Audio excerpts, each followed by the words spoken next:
Бесік сәбидің тазалығына пайдасы зор. Оған жатқан баланың аяғы түзу, денесі бітім болады деседі.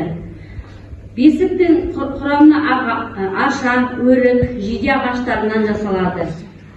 Және оның құрамында құс төсек, құс жастық, тартпа, белбеу, жабу, шүмек, тақ көптеген құралдардан тұрады. Бесік негізгі нағашы жұрт әкеледі. Бүгін бізде осылай осы салт дәстүр сақтап, сәбиді қырқынан шығарғаннан соң, елге сыйлы, өмірі, өнегелі жолы үлкен әжеге тапсырылады. Ақ дастархан жайылып, сыйлықтар таратылады. Жайылған жұрт бесік жырын айтып, той-тойға ұласады.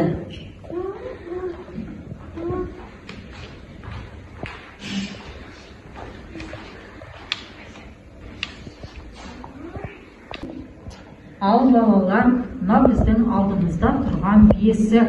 Бесік бұл сәби баланың үйі деп аталады. Бұл бесікке жатқан бала өте жылы, денесі түзу өседі. Қазір біз бесікке салу рәсімін жасаймыз. Бұл бесіктің өзінің құрылымдары бар. Бала осыған жатқанда өте жылы, түзу өседі. Енді қазір ал балалар, қазір біз бесіктің күшті рәсімін жасаймыз. Ал балалар кел қараңдаршы астында. Түсті ме? Қолдарыңды жайыңды, астына келіп, қолдарыңды Біреулер. Бір-біріне ал қараңдар, ал кәмпитті мен салам, қане түсті ма, қане астына, қолдарыңды астына салыңдар. Ал түсті ма. Деген бұл біздің рәсіміміз. Абдрахимова жоқ болып қалды ма? Біз қазір кішкентай сәбиді салмастан бұрын баланың бесігін даярлап аламыз. Жаңа тұштыма рәсімін жасаса, енді бала таза, әдемі жату үшін, ең бірінші біз ыдысты құралын салып аламыз. Одан кейін бала жатқаннан кейін мына шүмек дейді. Шүмекте бала өте таза жатады. Бұл баланың кіші несі дәреті осы арқылы жүреді. Одан кейін бала жатқаннан кейін басына ер азамат болсын, үлкен елінің елеулі халқының қалаулысы болып деп қамшыны қоямыз. Одан кейін көрікті сұлу болсын деп мына айнамен тарағымызды қоямыз. Яғни жын шайтан перілерден сақталсын деп мына пышағымызды баланың басына қояды екенбіз. Міне осы рәсімдердің барлығы баланы бесікке салуға арналады.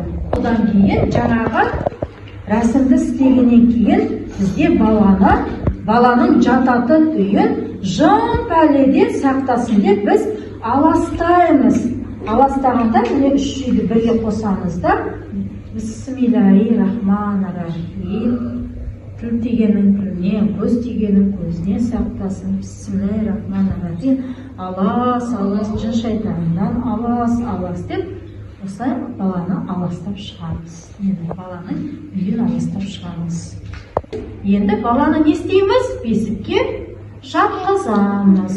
Ал қане кішкентай сәбиді әкелдік, бесігіне қайтеміз, жатқызып бөлейміз. Бисмиллахир-рахманир-рахим. Міне кішкентайымызды міне бесікке жатқызамыз. Шүмек саламыз, көрдіңдер ме? Міне шүмек бала таза болсын. Одан кейін аяғы түзу өссін деп аяғын не істейміз міне? Аяғын байлаймыз. Аяғын байлаймыз.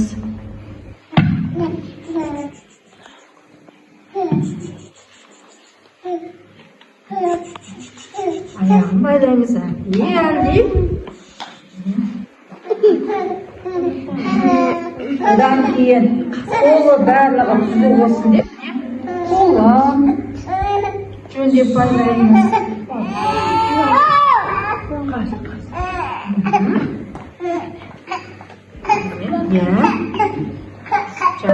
Жақсы. Одан кейін балаға суық тимесін деп жабамыз мына несін. Сосын әлдейін айтамыз. Әлдей